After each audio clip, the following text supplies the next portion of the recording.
너희는 이렇게 기도하라. 우리를 시험에 들게 하지 마시옵고 다만 악에서 구하시옵소서. 이런 제목으로 말씀 나누겠습니다. 우리 올해의 선고 같이 봉독할까요? 예수 그리스도로 말미암아 의의 열매가 가득하여 하나님의 영광과 찬송이 되기를 원하노라. 아멘. 우리 이제 세계 우리 청원 가운데서 이제 마지막 세 번째, 우리를 시험에 들게 하지 마시옵고 다만 악에서 구하시옵소서. 이 말씀 같이 듣겠습니다. 여러분, 예수님의 제자들에게 이 기도를 가르쳐 주셨는데, 예수님 시대 제자들, 유대인들은 자, 이렇게 기도하라고 그랬을 때 이것을 어떤 뜻으로 금방 이해했을까요? 그들은 어떤 시험 가운데 또 어떤 악 가운데 있었길래 앞으로 그냥 우리의 일상에서 그냥 만나는 크고 작은 어려움들 정도가 아니라 아마 분명히 제자들은 예수님께서 이것 말씀하시는구나 라고 금방 생각하는 시험과 악이 있었을 것입니다. 그들은 지금 로마의 지배 아래 있었습니다. 이스라엘이 바벨론 포로에서 돌아왔지만 계속해서 다른 나라의 지배를 받는 상황은 변하지 않았어요. 이것이 그들이 닥친 시험이었고, 자기를 지배하고 있는 저 로마가 악이었고 혹은 악한 자였습니다. 고통 중에 있었죠. 시험받고 있었습니다. 근데 그들은 이것을 단순히 그냥 강한 나라가 자기를 지배하는 정도의 고통이 아니라 해산의 고통이라고 생각했어요. 자기의 고통이 의미 없는 그런 고통이 아니고 분명히 새로운 시대를 낳기 위해서 지금 진통하고 있는 시대다라고 생각했어요. 이스라엘 자신들뿐만 아니라 이 고통을 통해서 다른 사람들도 사실 이제 살리는 그런 고통을 당하고 있다고 의미 부여를 했습니다. 그러나 악의 지배를 받고 있는 것은 여전해요. 몸은 바벨론 포로에서 돌아왔지만 돌아오기에 충분할 만큼 자기들이 회개하지 않은 상태라고 생각을 했어요. 분명히 우리가 온전히 죄 용서를 받았으면 하나님이 완전한 독립을 주셨을 건데, 절반만 독립을 주신 것은 여전히 회개해야 될 죄가 남아있고 더 잘 살면 하나님이 봐서 그때 메시아를 보낼 것이라고 생각을 했어요. 그래서 특히 이제 바리새인 같은 사람들은 어떤 사람들 되게 이제 좀 미워했냐면 이방인들이라든지 죄인들을 되게 미워했어요. 여전히 메시아가 안 오는 것은 너희들 때문이다. 그래서 철저하게 더 지켜야 메시아가 이 정도면 내가 이제 내 백성으로 삼을 만하다고 오실 건데 아직도 못 오신다고 생각했던 겁니다. 메시아가 오시면 이제 새로운 시대가 올 겁니다. 그 시대를 지금 기다리고 있었어요. 그 시대는 하나님 나라가 임하는 시대라고 생각했고 하나님의 뜻이 이루어지고, 그때 의인은 용서를 받고 악인은 메시아가 오실 때까지도 회개하지 않으면 심판을 받을 것이라고 그들은 생각했습니다. 분명히 그때 지금 이스라엘은 어떤 역할을 하느냐, 새 언약의 시대를 열 것이다. 구약에서 계속해서 그런 시대가 올 것이라고 선지자들이 예언하셨기 때문입니다. 지금 이스라엘은 그냥 고통당하는 것이 아니라 하나님의 고통에 동참하고 있는 것이고 인류의 고통을 대신 짊어지고 있다라고 생각을 했어요. 그래서 실제로 그 말이 어느 정도는 사실이었던 것이, 새 이스라엘의 대표이신 예수께서 오셔서 광야에서 시험을 받는 것으로 공생애를 시작하십니다. 그것은 40일 동안의 그 시험은 40년 동안 광야에서 첫 이스라엘이 받았던 그 시험을 되풀이하시는 것일 뿐만 아니라 바벨론 포로 때의 시련과 고난, 그죠? 그 고난을 역시 예수님께서 당하고 계신 것이죠. 그래서 예수님은 뭐라고 그러냐면 내가 받아야 될 세례가 있다라고 해서 심지어 온 인류를 위해서 제가 죽음의 고난을 받아야 될 것을 말씀하셔요. 그뿐만 아니라 나를 따르는 메시아의 백성들도 여전히 나의 그 고난에, 나의 그 시험에 함께 참여해서 내가 남겨두고 가는 여전히 남은 구원 사역을 너희들을 통해서 내가 감당하겠다고 말씀하셔요. 그것을 어떻게 말씀하시냐면 너희는 내가 시련을 겪는 동안 나와 함께 한 사람들이다 라고 얘기해요. 그리고 뒤에 가서는 자기 십자가를 지고 나를 따르라 라고 이야기하죠. 그것은 우리 자신의 구원을 위해서도 필요하지만 내가 이 땅에서 이 세상과 다른 방식으로 십자가의 방식으로 살아갈 때 나를 통해서 눈에 보이는 나를 통해서 누군가가 주님을 믿게 될 것이다. 이제 그런 뜻입니다. 그것을 말씀해 주신 것이 이사야서 우리가 53장 5절 6절 우리 잘 아는 말씀이죠. 그가 찔림은 우리의 허물 때문이요 그가 상함은 우리의 죄악 때문이라. 그가 징계를 받음으로 우리는 평화를 누리고 그가 채찍에 맞음으로 우리는 나음을 받았도다 라고 이야기하죠. 그런데 이스라엘 백성들은 이 구약 성경을 읽으면서 이것은 장차 올 메시아의 고난에 대한 이야기가 아니고, 우리는 그렇게 생각하지만, 그래서 우리가 순환 주간 동안은 늘 이 말씀을 묵상하잖아요. 그런데 이스라엘 백성들은 적어도 1세기 예수님 시대의 유대인들은 그렇게 생각하지 않았어요. 저건 우리 이야기다. 이스라엘이 역사상 이렇게 고난을 받는 것은 바로 저 이사야 선지자의 말씀대로 고난받는 것이다 라고 이야기를 했어요. 그래서 1세기 유대인들에게 메시아의 고난, 죽음 이런 개념 자체가 아예 없었어요. 그냥 메시아가 오면 그분은 승리자다, 그분은 구원자다 라고 하는 그 메시아 개념만 그들 갖고 있었기 때문에 메시아인 것 같았는데 갑자기 십자가에서 돌아가시자 저 사람 메시아일 리가 없어 라고 금방 생각했던 겁니다. 근데 예수님은 저 말씀이 사실은 나를 향한 거야 라고 해석을 해주셔요. 우리 잘 아시죠? 마가복음의 요절입니다.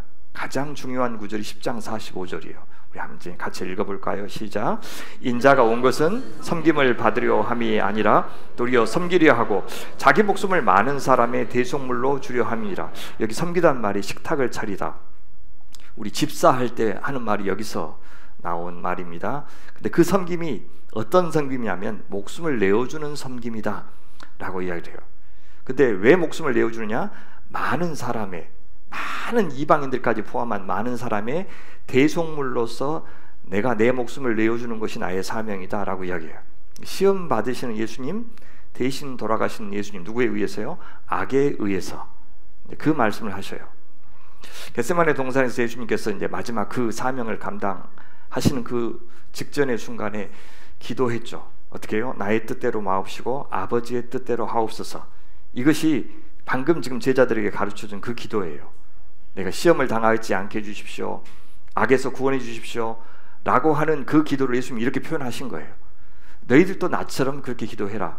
분명히 하나님의 뜻인 줄 아는데 이 고난이 무의미한 고난이 아니고 허망한 죽음이 아니고 분명히 의미 있는 순종의 죽음이 될 것이다, 나도 살리고 남도 살리는 죽음이 될 것이다 라는 걸 알면서도 힘들었던 거예요, 그 고난이. 그래서 제발 주님, 제가 이 잔을 내게서 옮기실 수 있으면 옮기십시오. 그건 제가 원하는 겁니다. 그러나 더 원하는 것은 제가 순종하는 것입니다. 그렇게 좀 도와주십시오. 이렇게 하죠. 제자들에게도 똑같은 당부를 하시죠. 시험에 들지 않게 깨어 기도하라. 도망치지 않도록.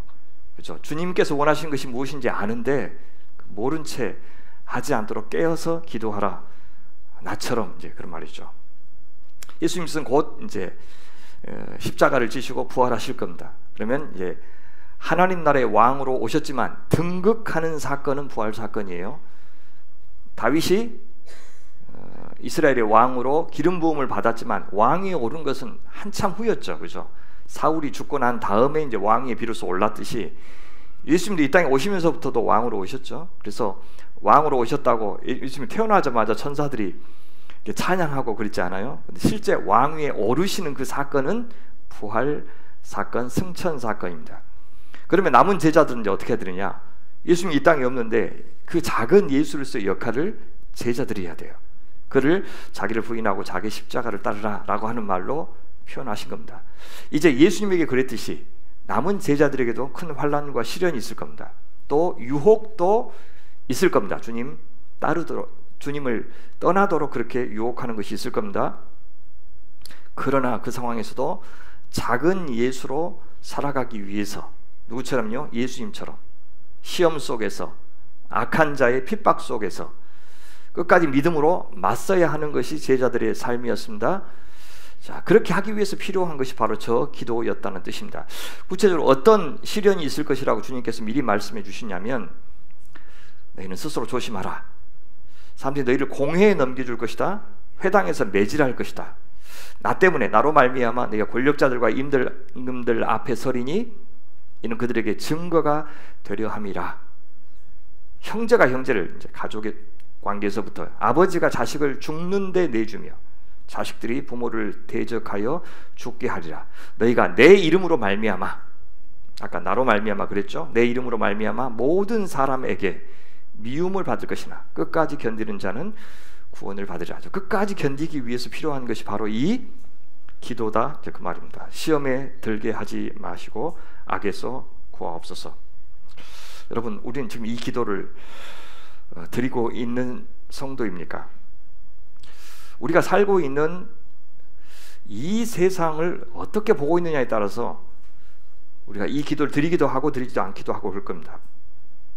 사실 육체적인 필요 혹은 물질적인 상황만 고려하면 이 기도가 필요 없는 상황도 있어요. 무탈하고 별일 없고 잘 커주고, 그다음에 크게 욕심 부리지 않으면 날마다 하루 세끼 먹고 살 만큼은 사업도 하고 직장생활도 하고, 이 정도면 됐지. 또 자족하는 분들은 크게 걱정할 거 없어요. 주님, 시험에 들지 않게 해주십시오. 제발 악에서 나를 좀 건져주십시오. 구원해 주십시오. 이렇게 절박하게 기도할 필요가 없는 사람일 수도 있겠습니다. 특히 우리가 살고 있는 이 시대는 역사상요, 이렇게 긴 시간 동안 전쟁이 없던 시대가 없었어요. 우리나라도 그렇지만 전 세계적으로 큰 전쟁이, 국지전은 늘 있었지만 큰 전쟁이 벌어지지 않는 이 평화의 시대에는 그동안 한 번도 없었어요. 존재하지 않았어요. 그러니까 엄청난 혜택을 누리고 있는 그 시대에 살고 있어요. 그러나 영적으로 생각하면 우리의 삶은 녹록하지 않습니다. 영적으로 생각하면 갖춰져 있든지 없든지, 몸에 질병이 있든지 없든지, 자식들이 무탈하게 커주든지 그렇지 않든지 간에 우리는 절박하게 이 기도를 드려야 된다는 겁니다. 교회가 비어가고 있습니다. 다음 세대가 교회에서 사라져가고 있습니다. 청년들은 희망이 없다고 말합니다. 자살률이 OECD 국가 중에서 1위고 이혼율도 1위고 출산율은 꼴찌고, 특히 20대부터 40대 사망 원인의 압도적인 1위가 자살입니다. 자살. 최근에 40대가 원래 암이 1위였는데 역전됐어요. 자살이 40대의 사망 원인의 1위가 됐어요.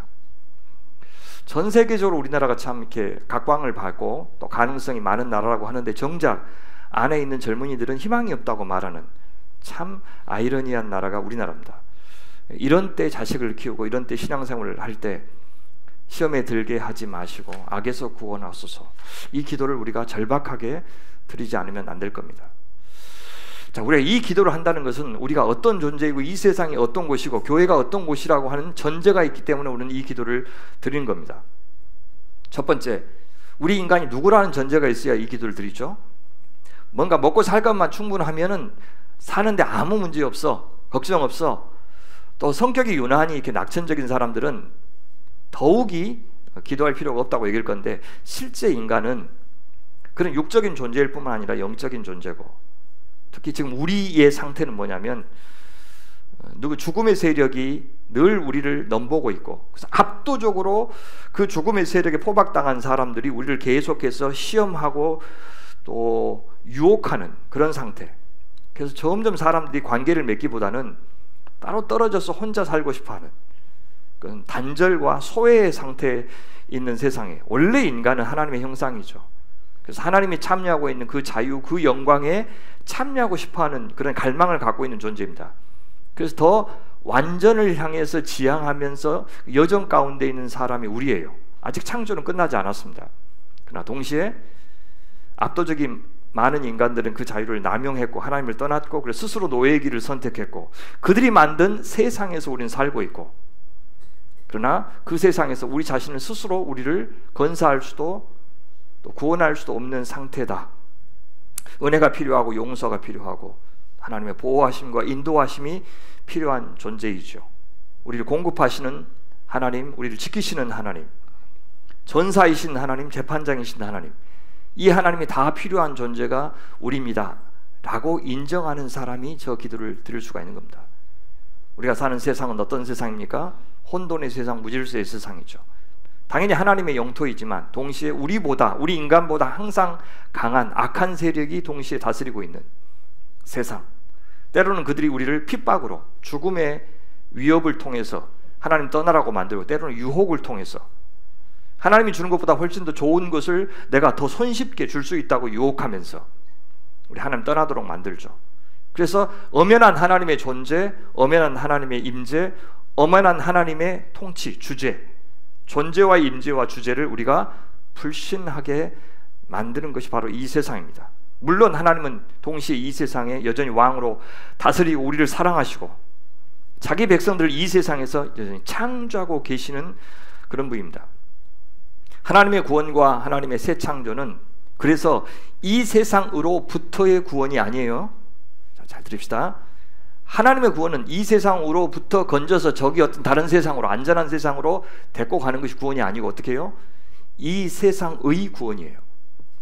이 세상, 사람만이 아니라 자연도 모든 생명체들도 다 구원의 대상이에요. 이 하늘 이 땅 없애버리고 저 다른 혹성에서 새 하늘과 새 땅 만드는 게 아니라 이 하늘과 이 땅을 새 하늘과 새 땅으로, 이 몸을 부활의 몸으로 바꾸시는 것이 하나님의 구원이니까 이 세상에 비록 살기 힘들어도 어때요? 이 세상을 포기할 수 없고 이 세상에서 우리는 기도해야 된다는 뜻입니다. 따라서 하나님이 이 세상 살면서요, 금수저, 흑수저, 은수저, 다이아몬드 수저 이렇게 나누는 것은 세상의 속임수입니다. 안 그래요? 한 사람 한 사람 들여다보면 광야 없는 사람 없습니다. 근본적으로 환경은 광야가 아니게 보일지라도 우리 인간은 광야예요. 그죠? 다 아프고 병들고 가진 게 많으면 관계도 좋습니까? 모든 사람들 사랑을 받습니까? 아니에요. 늘 죽음을 생각하고 늘 우울해서 약을 먹고. 그렇게 살기 좋다고 하는 시애틀, 밴쿠버 이곳이 자살률이 얼마나 높은지 몰라요. 그 좋은 환경에서 자살을 꿈꾸는, 그 세상이 오직 돈의 기준 가지고 금수저, 흑수저, 다이아몬드 수저 이렇게 말하는 것에 절대 우리는 속아서는 안 되고, 그래서 더 나은 소위 삶의 조건, 환경을 만들어 가는 것을 내 인생의 목표로 삼으면 안 돼요. 이 세상은 광야고 내가 불임의 존재입니다. 그래서 우리는 성장이나 발전을 추구하는 이 패러다임 빨리 폐기해야 되고, 그래서 지속 가능한 발전 이런 말들은 다 속임수입니다. 아니고 생명다움을 향한 여정, becoming, 여정이 우리의 삶인 것을 꼭 생각을 해야 돼요. 그래서 우리는 혼돈의 존재다, 우리는 미완성의 존재다 라는 생각을 이 광야를 살면서 늘 해야 됩니다. 광야는 그래서 내가 불임의 존재인 것을 확인하는 공간이에요. 그래서 광야를 지나면서 주고자 하는 하나님의 메시지의 핵심이 뭐냐? 바로 저거예요. 저 메시지 하나 주려고 긴 40년의 광야를 보내게 하셨어요. 무엇입니까? 사람이 떡으로만 살 것이 아니요, 라면도 있고 뭣도 있고, 그 말이 아니고 떡으로만 사는 것이 아니고 뭡니까? 하나님의 입에서 나오는 모든 말씀으로 사느니라.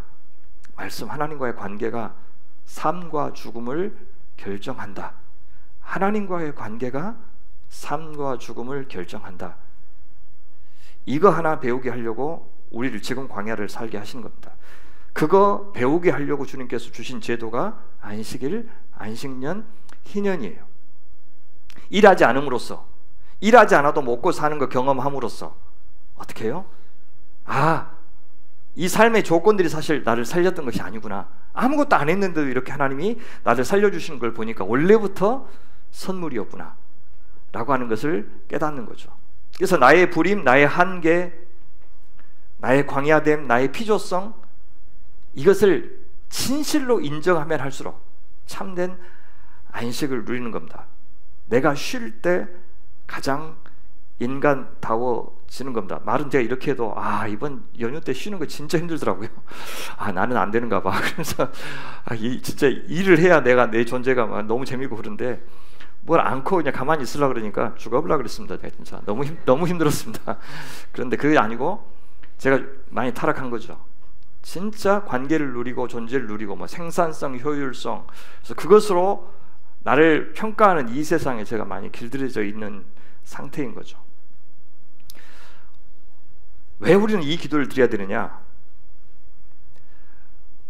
이 세상에 하나님도 계시지만, 인격자 하나님도 계시지만 이 세상에는 인격적인 악의 세력이 존재한다는 것을 우리가 알기 때문에 이 기도를 드려야 돼요. 무시무시한 세력입니다. 우리 시험과 우리의 악의 배후에 아주 구체적인 세력이 있는 거예요. 그래서 악에서 구원하소서, 이것을 사실 더 정확히 직역하면 그 악한 자에게서 구원하소서, 이렇게 번역하는 것이 훨씬 맞습니다. 그 대적들은 언제나 실제하고 나보다 크고 강하지만 동시에 하나님께서도 그 어떤 대적들보다 크고 강하시다고 하는 믿음이 있어야 이 기도를 드릴 수 있습니다. 다시 말해서 어떤 단순히 중립적인 어떤 상황이나 조건, 우리가 살기 힘든 상황이나 조건, 이런 문제가 아니란 뜻입니다. 우리를 지금 넘어뜨리려고 하는 세력은 매우 적극적으로 우리를 유혹하고 아주 주도 면밀하게 우리를 겁박하고 우리의 수준, 우리의 약점, 이걸 다 알면서 거기에 맞춰서 공격하는 존재가 우리 배후에 있다는 겁니다. 그래서 모든 사람들이 다 그냥 인생은 원래 힘든 거야, 그 정도가 아니라, 그래서 내가 어떤 마음을 품냐에 따라서 얼마든지 이겨낼 수 있어, 그런 정도의 문제가 아니라 맞춤식으로 이 사람한테는 뭐가 약점이고 뭘 공격해야 이 사람이 넘어지는지를 아는 주의 배후 세력이 존재한다는 거예요. 그러니 아유 그냥 맘만 먹으면 그냥 헤쳐나갈 수 있지, 이 문제가 아니고 저 세력보다 훨씬 강하신 우리 하나님께 간절하게 기도하지 않으면 어떤 사람도 스스로 자기 의지 가지고 자기 조상들한테 물려받은 좋은 성품 가지고 이겨낼 수 없다는 겁니다. 베드로전서 우리가 잘 아는 말씀이죠. 우리 제가 한번 좀 읽어볼 때 사탄이 어떤 존재인지를 한번 생각해 보면서 한번 읽어볼까요? 시작. 근신하라, 깨어라. 너희 대적 마귀가 우는 사자같이 두루다니며 삼킬 자를 찾나니 너희는 믿음을 굳건하게 하여 그를 대적하라. 이는 세상에 있는 너희 형제들도 동일한 고난을 당하는 줄을 알미라. 우는 사자같이, 굶주린 사자죠. 굉장히 무섭고 잔인하다는 뜻입니다. 두루 다니면서 삼킬 자를 찾는다. 어때요? 엄청 적극적이죠. 찾아다녀요. 얘는 뭘로 먹을까? 얘는 뭘로 먹을까? 구체적으로 찾아다니는 존재. 그러니까 너희들도 어떻게 하라? 믿음을 굳건하게 하여 그를 대적하라. 적극적으로 평가하고 분별하고 지혜를 가지고 용기와 담력을 가지고 너희들도 맞서 싸우라 라고 아주 구체적으로 이야기하고 있습니다. 그 중에 대표적인 거 무엇입니까? 바로 이 기도라는 뜻입니다. 그래서 이 기도는요, 우리가 신앙이 된다는 것은 무엇이다? 신앙이라는 것이 무엇이다? 영적인 싸움에 참여하는 것이다. 아주 적극적으로 대세를 따르고 시대 정신을 따르고 권력을 따르라고 하는 이 시대의 요구를 거절하는 것이죠. 그 넓은 길, 그리로 들어가는 자는 많겠지만 멸망으로 인도한다라고 하셨던 예수님의 말씀을 기억하면서 사도 바울의 말대로, 주님의 말대로 좁은 길을 가고 좁은 문으로 들어가고, 너희는 이 세대를 본받지 말라. Don't be conformed to this world. 이 세상에 순응하지 말라, 그 말이에요. 직역하면. 대신에 어떻게 해요? 적극적으로 오직 마음을, 가치관을 새롭게 하고 하나님의 선하시고 기뻐하시고 온전하신 뜻을 분별하고, 이것을 이제 이 기도를 확장할 때 이제 그렇게 우리가 표현할 수가 있는 겁니다. 그래서 에베소서 6장에서는 이 기도를 아주 구체적으로 방법으로 가르쳐 주신 것이 에베소서 6장의 저 바울의 권면입니다. 너희가 주 안에서와 그의 힘의 능력으로, 주님의 힘의 능력으로 강건해지고, 그래서 어떻게 하라? 마귀의 관계를 능히 대적하기 위해서 하나님의 전신갑주를 입으라. 우리가 지금 맞서 싸우는 씨름의 대상은 혈과 육, 눈앞에 고정적인 그런 조건이 아니고 통치자들, 권세들, 어둠의 세상 주관자들, 하늘에 있는 악한 영들, 구체적인 인격들이에요. 인격들. 우리보다 강하고 우리보다 교묘하고. 그래서 하나님의 전신갑주를 입어라. 그래서 대적하라. 그리고 모든 일을 다 행한 후에, 싸운 후에 딱 서기 위해서 군인들이 떡하니 이렇게 서는 이 모습을 가리키는 겁니다.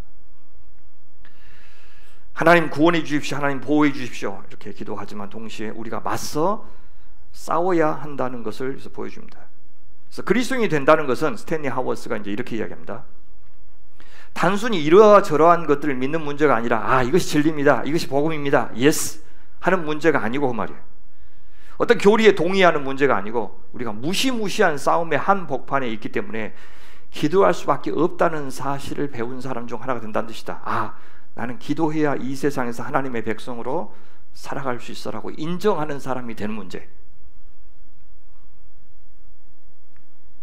세상 사람들보다 조금 더 나은 조건 가지고 이 세상에서 떵떵거리며 사는 것 절대 목표로 삼을 수 없는 사람.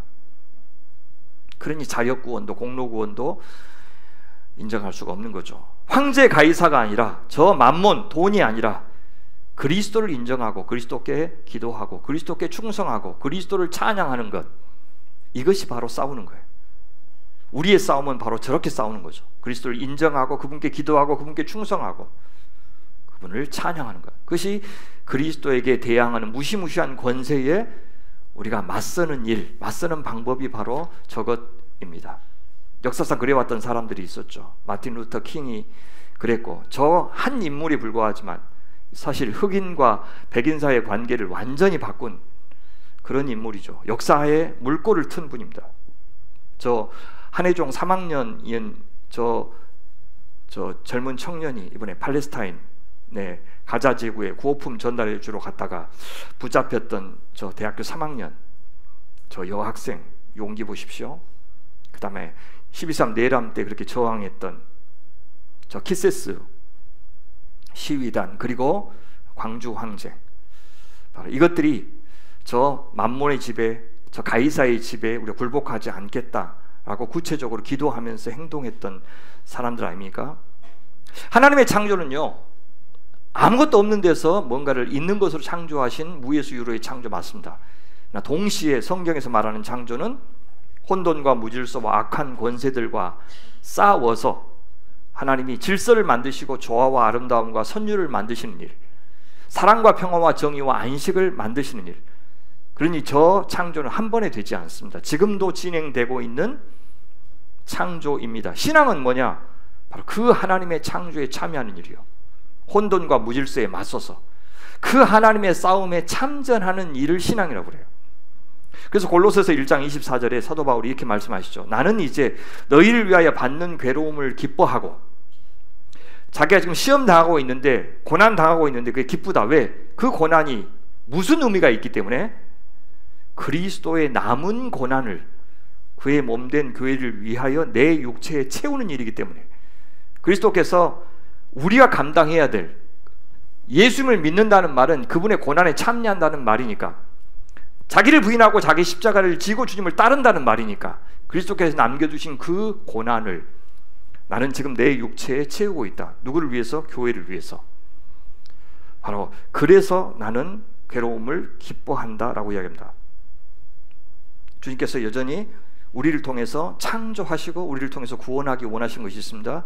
그래서 우리는 뭐라고 부릅니까? 증인이라고 부르고, 제사장이라고 부르고, 빛과 소금이라고 부르고, 선교적 존재라고 부르고, 작은 예수라고 부르고, 그리스도의 종, 그리스도의 제자, 그리고 그리스도의 아들, 하나님의 아들이라고 우리를 부르는 이유가 바로 그리스도의 남은 고난을, 하나님의 아들 예수님의 남은 고난을 우리가 채우는 사람이기 때문입니다. 그래서 우리를 시험에 들게 하지 마십시오, 마시옵소서. 이 기도는 그럼 무슨 기도냐? 첫 번째, 하나님 나라에 저항하는 권세에 아무리 그들이 유혹적이라도, 매력적이라도, 아무리 그들이 무서워도 그들이 절대 무릎 꿇지 않게 해주십시오. 그런 기도예요. 좀 악의 세력들은 하나님이 좋게 창조하신 것을 역창조하려고 그러죠. 불의를 만들고 불공정을 만들고 폭력을 만들고 탐욕스럽게 만들고 무질서를 만들고, 그런 역창조에 하나님 우리가 저항하게 해주십시오. 트럼프 취임 100일 만에 미국이란 나라가 얼마나 엉망이 되어버렸습니까? 좀 짠해요, 보면. 조금씩 저항하고 있는 것 같아요. 지켜보다가 성조기를 거꾸로 들고 시위하는 이제 모습 생겨나고, 지금 멸망을 자초하고 있는 겁니다, 자기들이. 그래서 그런 상태를 어떻게 이야기하냐면, 사도 바울은 허물과 죄로 죽었던 너희를 살렸다, 허물과 죄로 죽은 상태다라고 해요. 그 사람들 어떠냐? 이 세상 풍조, 이 세상 문화를 따른 자다. 아까 공중의 권세 잡은 자, 악한 세력이죠. 지금 불순종의 아들들, 하나님을 인정하지 않는 사람들 가운데 역사하고 있는 영, 그 영을 따른 자들이다. 옛날에 우리도 예수님 모를 때는 육체의 욕심을 따라 지냈고 육체와 마음에 원하는 것을 했다. 하나님이 원하는 것을 하지 않고 내 육체와 마음에 원하는 것, 자기 소견에 옳은 대로 살았다. 그래서 진노의 자녀였다 라고 이야기하죠. 그런 악한 권세는 어떤 얼굴을 하고 있습니까? 우리한테 매력적이지 않으면 따를 수가 없죠, 그 시험을.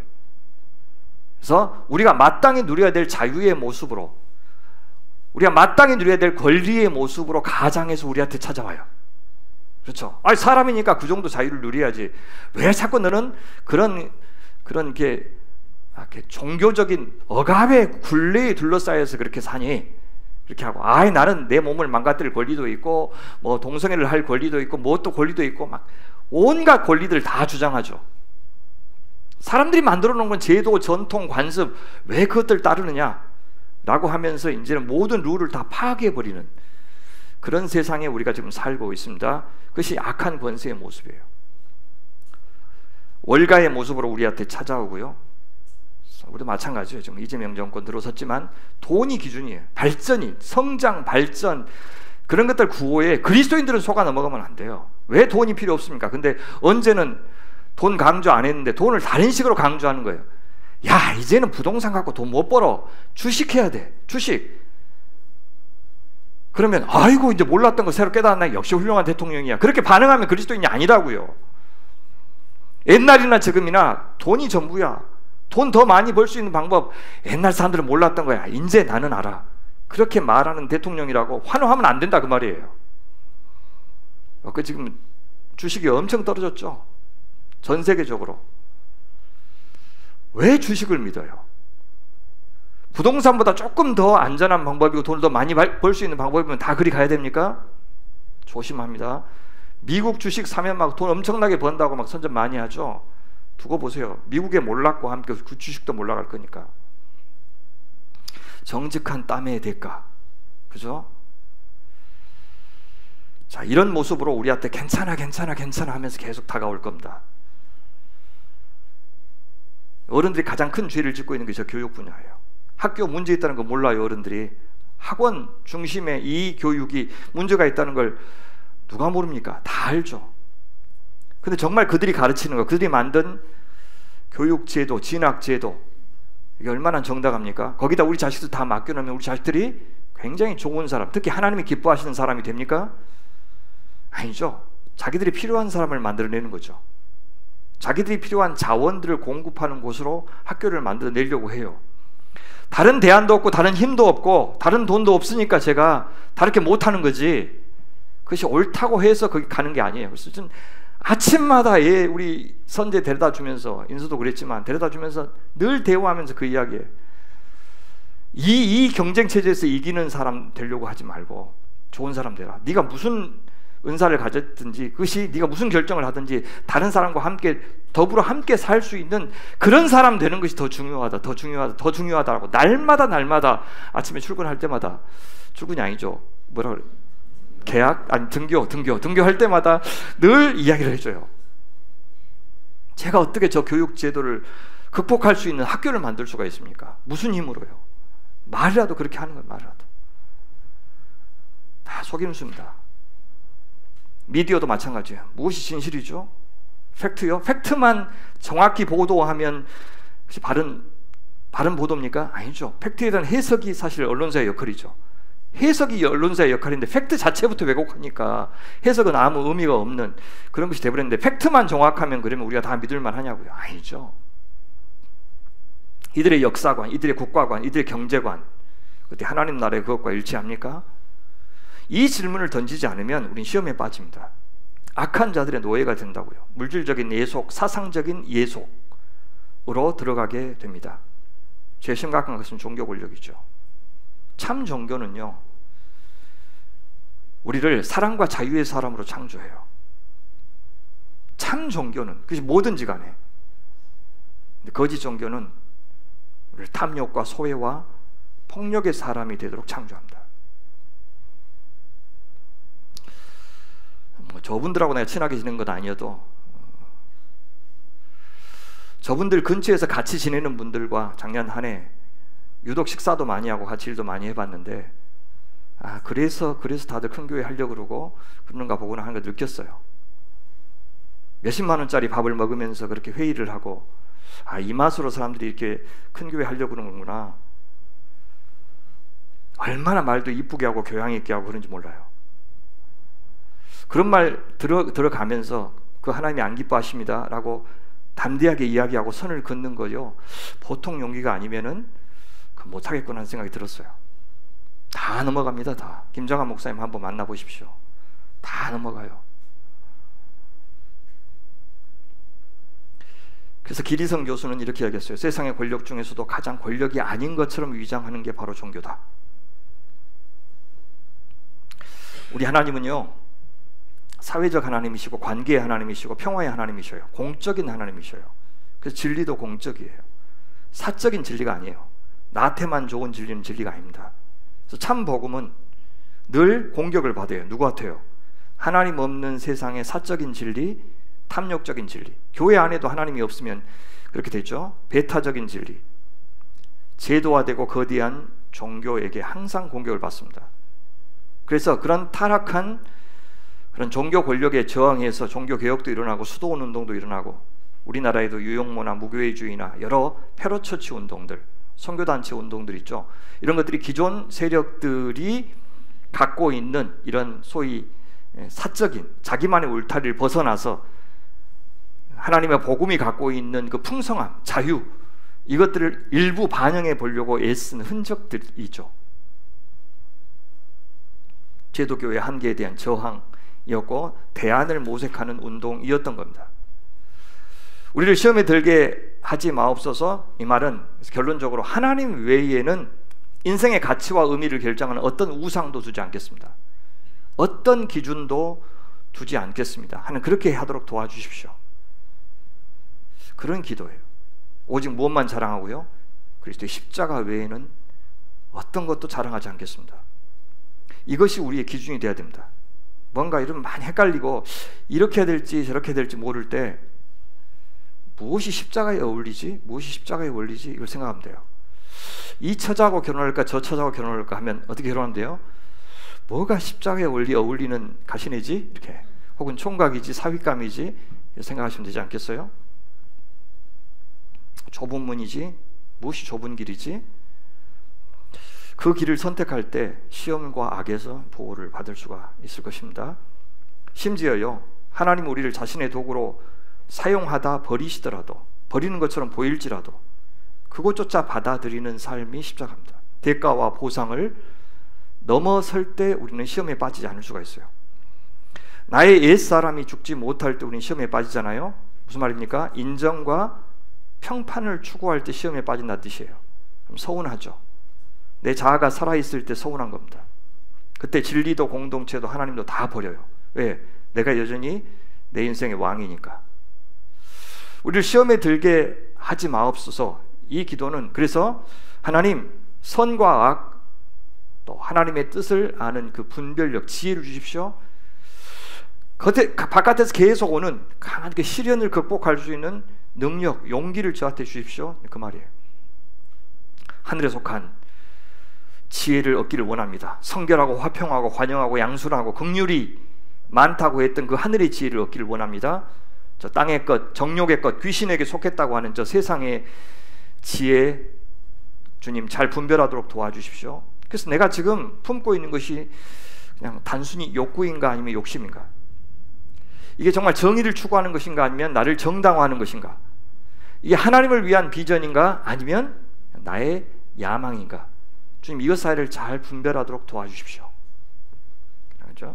빌립보서 4장의 사도 바울의 기도가 그것이죠. 주 안에서 항상 기뻐하라. 내가 다시 말하노니 기뻐하라. 너희 관용을 모든 사람에게 알게 하라. 왜요? 주께서 가까우시기 때문에. 아무것도 염려하지 말고 다만 모든 일에 기도와 간구로. 어떤 기도겠습니까? 우리를 시험에 들게 하지 마십시오 라는 기도였죠. 너희 구할 것을 감사함으로 하나님께 아뢰라. 그러면 어떻게 하시냐? 하나님 뭘 주셔요? 지혜를 주셔요. 모든 지각에 뛰어난 인간이 동원할 수 있는 최고의 지혜를 넘어서는 하나님의 지혜를 너희에게 줄 것이다. 그러면 어떻게 돼요? 세상을 바라보는 안목, 내 눈앞에 닥친 일을 바라보는 그런 시각이 바뀌죠. 그때 평강이 찾아와요. 세상은 줄 수 없는 평강이, 하나님이 줄 수 있는 평강이 찾아와서 그 평강이 어때요? 우리 마음과 우리 생각을 지켜준다. 그래서 우리를 시험에 빠지지 않게 해주십시오 라고 하는 말은 이 지혜 주십시오. 그래서 하나님의 평강이 다스리는 마음과 생각이 되게 해주십시오. 그 기도 같아요. 세 번째, 이 기도는 이미 십자가에서 이긴 승리를 믿을 뿐만 아니라 아직 끝나지 않는 최후의 승리를 인정하고 믿게 해주십시오 라고 하는 거예요. 아무리 그들이 강해도, 의를 위해서 당하는 이 시련 속에서도, 그래서 하나님 오래 참을 수 있도록, 끝까지 인내할 수 있도록, 끝까지 싸움을 멈추지 않도록 도와주십시오, 이제 그 말이죠. 그래서 악에서 구하옵소서라고 할 때 우리는 항상 머릿속에 십자가의 승리를 마음속에 두겠다는 뜻이죠. 그래서 그리스도인은 이 세상에서 두려움과 소망 가운데 그것을 동시에 품으면서 살 수밖에 없는 존재입니다. 성경에서 그렇게 많이 나오는 말이 뭐냐면 두려워하지 말라, 두려워하지 말라. 두려워할 수밖에 없는 세상이라는 것을 전제로 하는 거죠.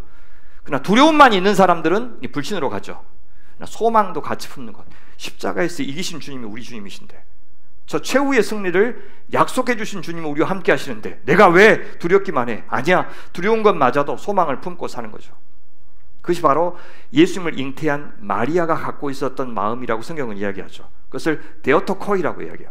하나님을 낳은 자, 하나님을 품은 자, 그죠? 그 마리아와 같은 것이 바로 이 종말의 시대를 사는 교회의 모습이에요.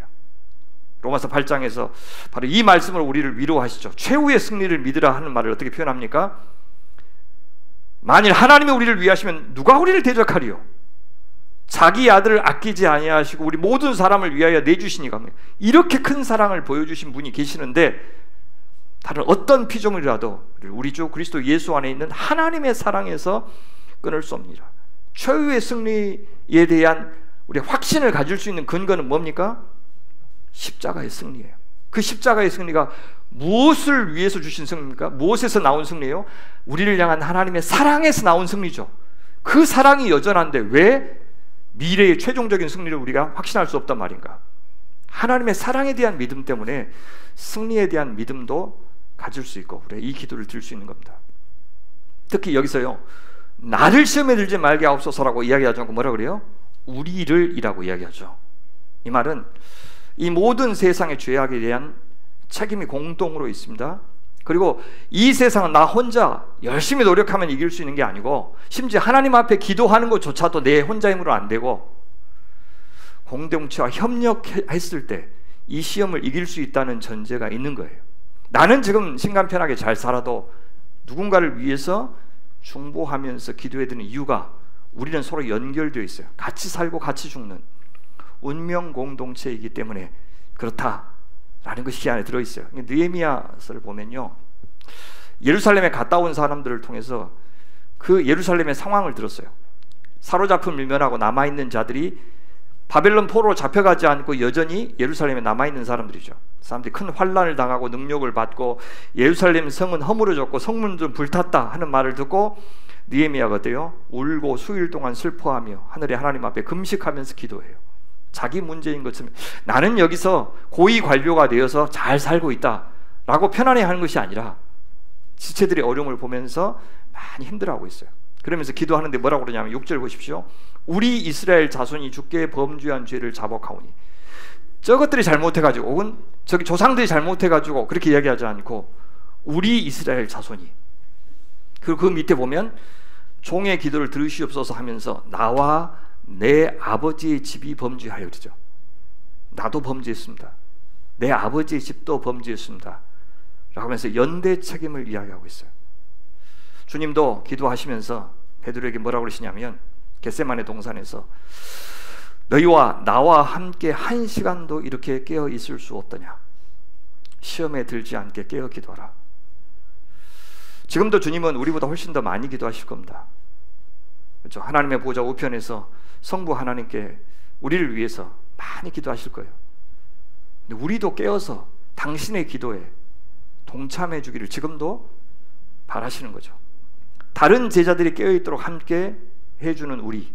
자, 옆에 있는 사람 지금 졸고 계신 분들이 아직도 계시네요. 옆에 좀 보세요. 얼굴 보시면서 이 설교를 어떻게 졸면서 들으냐, 그래서 깨워주는 그 역할이 잠든 제자들을 깨우고 하나님의 뜻에 순종하고 싶어하는 형제들을 돕는 일에 주님께서 우리를 부르신 거죠. 그래서 악에서 구원하소서, 그 악한 자에게서 구원하소서. 이 말은 그렇다면 앞에 세 가지 기도를 반복하는 거예요. 하나님의 이름이 거룩히 여김을 받게 하소서, 하나님의 나라가 임하게 하소서. 하나님의 뜻이 이루어지게 하소서. 그것을 위해서 악에서 나를 구원해 주소서. 하나님의 나라가 임할 때, 내 안에, 우리 공동체 안에 하나님 나라가 임할 때, 하나님의 뜻이 이루어질 때, 그것이 악에서 구원받는 것이죠. 그래서 고통하는 세상을 향해서 우리도 눈을 열고 귀를 기울여야 합니다. 파괴하고 비인간화하며 창조 세계를 거스르는 세력이 결박되게 해주십시오. 재갈 물려주게 해주십시오. 그래서 하나님이 창조하신 선한 세상이, 무고한 사람들이 이 악한 자들의 늪에서 벗어나게 해주십시오 라고 우리가 기도해야 됩니다. 악에서 구원하소서라고 하는 말이, 그러니까 우리 개인적인 차원의 문제도 있겠지만 더 근본적으로는 악한 행위에서, 악한 구조에서, 악한 세력으로부터, 구조적인 악에 대한 이야기죠. 역사 내내 쌓이고 쌓여서 이제 공기가 같이 되고 물같이 되어버린 문화적인 악을 이야기하는 겁니다. 그래서 숨 쉬고 물 마시듯 우리는 악을 행하고 있는 것이죠. 악에게 에워싸여 있는 존재입니다. 그러니 겨우 대학이, 겨우 돈이, 겨우 출세가 우리 자녀들을 어떻게 지켜줄 수 있단 말입니까? 인서가 이제 군대 가는데 너무너무 두려운가 봐요. 그래서 어떻게 하면 쉬운 보직, 좀 더 안전한 보직을 위해서 막 자격증도 엄청 따고 지금 막 정보도 모으고 애를 쓰고 있는데, 보면 이해는 돼도 와, 정말 너무너무 최대한 덜 위험한 곳을 가려고 하는데 우리가 통제할 수 있는 것이 몇 가지 안 되겠어요. 부모가 대신 대책을 마련해 준다고 우리 자식의 앞으로 인생에 대해서 몇 가지나 우리가 건사해 줄 수 있겠냐고요. 그죠? 만에 하나? 10만에 하나? 한 가지나 우리가 애를 쓰면 막아줄 수 있을까요? 나머지는 다 주님이 하셔야 됩니다. 나머지는. 그런 세상에 살고 있어요. 그러니 우리는 어떻게 기도해야 됩니까? 날마다 우리에게 일용할 양식을 주소서. 날마다 우리에게 일용할 용서를 주소서. 그리고 뭐예요? 날마다 우리에게 일용할 구원을 주소서. 내 남편 출근할 때 안전하게 지켜주십시오. 내 아내가 일터로 갈 때, 내 자식이 학교로 갈 때, 일터로 갈 때 오늘 일용할 구원을 주십시오. 날마다 착취하는 세상, 보복하는 세상, 날마다 우리를 시험하는 세상, 구조적으로 문화적으로 우리를 덤벼드는, 우는 사자와 같이 우리를 삼키려고 덤벼드는 그 세상에 보내는 것이니까 날마다 일용할 구원을 구해야 되죠. 더 나아가서 우리라고 할 때 우리의 무엇도 포함되냐면 피조세계도 포함돼요. 신음하고 있는 그 신음에 성령께서 동참하고 계시니 우리도 같이 해야 된다는 뜻입니다.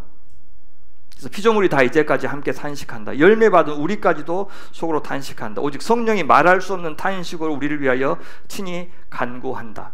그러니까 우리가 이 기도를 드리는 것은 저 성령의 탄식의 기도에 동참하는 것이고, 저 피조물의 탄식에 동참하는 기도인 겁니다. 자, 어떻게 시험을 이길 수 있을까요? 시험을 이기는 믿음이 무엇일까요? 자, 어떻게 살 거니까 주님 나를 도와주십시오 라고 지금 드리는 기도입니까? 깨어있게 해주십시오 라고 해요. 깨어있게. 깨어있는다는 말은 무슨 말이냐? 하나님을 향하여 깨어있고 이웃을 향하여 깨어있는 삶이 무엇이냐? 이것이요, 저는 공감이라고 생각해요. 하나님의 마음 속으로 들어간다는 뜻입니다. 이웃의 마음 속으로 들어가서 역지사지로 사는 거예요. 한나 아렌트가 아우슈비츠 수용소에 유대인들을 수송하는 일에 책임을 맡았던 아이히만, 나중에 잡혀서 예루살렘에서 재판받는 장면을 기록한 책이 예루살렘의 아이히만인데, 그래서 그는 이렇게 이야기합니다. 악행자의 유일한 인격적인 특징이 뭐냐? 아마도 특별한 정도의 천박성이다, 그렇게 이야기해요. 악한 사람들의 공통점을 보니까 그 특징이 천박하다. 무슨 말이냐면 행위는 괴물 같은데 그 사람은 절대 괴물 같지 안 생겼다는 거예요. 너무나도 친절하고 너무나도 평범하고 너무나도 온화하고, 근데 그 사람이 행하는 일은 악마적이고 괴물 같다는 거예요. 뭐가 문제냐? 관찰해 보니까 아르헨티나나 예루살렘에서 이 아이만이 회고록을 쓸 때, 검찰에 또는 법정에서 말할 때 그의 말은 언제나 동일했고 똑같은 단어로 표현됐다. 그의 말을 오랫동안 들으면 들을수록 말하는 데 있어서 그의 무능함은, 왜 저렇게 말을 못하냐, 왜 했던 말 똑같이 하고 쓰는 단어 똑같이 쓰느냐, 생각의 무능력과 생각의 깊이와 연관되어 있음이 점점 더 분명해진다. 평상시 묵상하지 않고 생각하지 않고 욕망을 따라서만 사는 사람, 그래서요, 그와는 어떤 소통도 가능하지 않았다. 이는 그가 거짓말하기 때문이 아니라 그가 말과 다른 사람의 현존을 막는, 따라서 현실 자체를 막는 튼튼한 벽으로 에워싸여 있기 때문이다. 무슨 말이냐면 자기 세계만 꽉 이렇게 갇혀 있어가지고 무슨 말을 해도 대화가 안 되는 거예요. 내가 말하면 내가 무슨 뜻으로 이야기하는지를 들어야 될 것인데 자기 관점으로만 모든 말들을 다 해석해버려요. 말이 안 통해요. 오메 답답한 거 막 그런 사람들 있죠. 그죠? 아니 그만 뭐 달라고 달아났는가 속으로 생각, 그런 사람도 있지 않아요? 타인의 입장에서 생각할 줄 모르는 무능력, 있는 그대로 들을 수 없는 능력, 자기 이야기만 하고 역지사지할 줄 모르는 그 능력이 사람을 괴물로 만들었다는 뜻이에요. 그러니 어떻게 하나님의 말씀을 알아듣겠어요? 다 지 필요한 대로 하나님의 말씀 설교들을 갖다가 쓰겠죠. 그런 사람이 주님께서 말씀하셨던 저 선한 사마리아인의 비유에서 말씀하셨던 바예요. 저 유대인이 지금 강도 만나서 이렇게 죽어가는 것을 보면서도 외면했던, 자기 논리를 갖고 외면했던 제사장과 레위인들, 반대로 선한 사마리아인은 그 사람과 공감했죠. 그를 자비를 베푼 자라고 이야기하죠.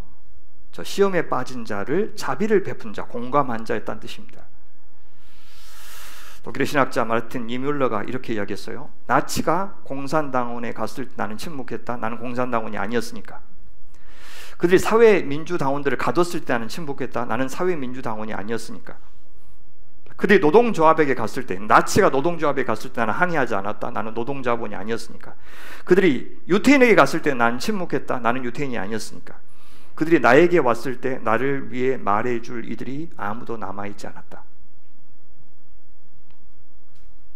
옆에 있는 분들 위해서 중보기도 해주고 아플 때 동참해주고 했을 때 우리는 알든지 모르든지 주님은 아시잖아요. 그러니까 내가 힘들어했을 때 왜 사람들이 이렇게 냉랭하지? 그럼 나는 생각해 보세요.